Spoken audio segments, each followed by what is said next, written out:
कहे के नहीं चाहिए ना, कुछ मनाई तो धरती के बोझ हुआ था। जान गए नास कटाऊ तो भगवती लूट के लेके चली जाए, ये टुढ़ाऊ हम ही सुनावत बाटे।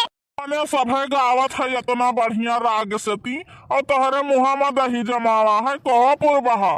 ऐसा है ना बुढ़ऊ बाबा, अब सब कई देख के हमारे बर्दाश्त नहीं है, हमारा गाँव एक मन कहत है। गाँव गाँव भैया गाँव काहे तय चूक जावे। अरे माघ नक्षत्र घेर के बरस चुए सारा मकान।